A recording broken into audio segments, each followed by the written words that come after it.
Today is Keith Richards' birthday. Let's talk about Keith Richards. Keith Richards was born on this day, 1943, in Dartford, Kent, England. He became interested in music at an early age. His grandfather, a touring big band jazz musician, taught him the basics and gifted him his first guitar, which quickly became his most prized possession. Keith grew up neighbors with Mick Jagger when they were much younger, though they eventually moved away, went to different schools, and lost touch. But in 1961, Keith spotted Mick on a train platform holding records by Chuck Berry and Muddy Waters. That moment reignited their friendship, fueled by their shared love of American rock and roll and blues. Keith joined Mick in a band called Little Boy Blue and the Blue Boys, until Brian Jones convinced them to form something bigger. Alongside Charlie Watts and Bill Wyman, they became the Rolling Stones. At first, they were a scrappy blues cover band playing London clubs. They were managed by Andrew Loog Oldham and signed with Decca Records. By the mid-1960s, however, Keith and Mick, known as the Glimmer Twins, were writing their own songs. Then in 1965, Keith woke up with a riff in his head, recorded on a tape player, and fell back asleep. That riff was the iconic I Can't Get No Satisfaction. It became their first US #1 hit and launched them into superstardom.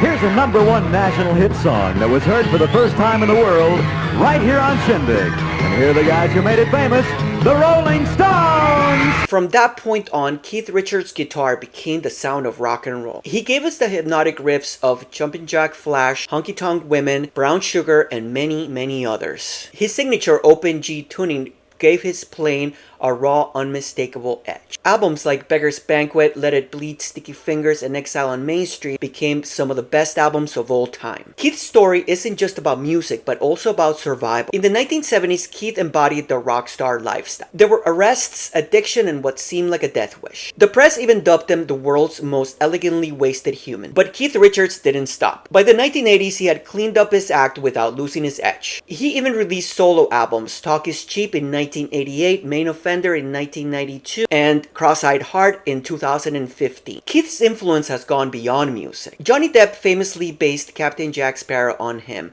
and Keith even made a cameo later on in the Pirates of the Caribbean sequel as Jack's parrot father. He's still touring with the Rolling Stones and still making music. With immortal riffs under his belt and part of one of the most iconic bands of all time, he's a living legend that may outlive us all. Happy birthday, Keith Richards.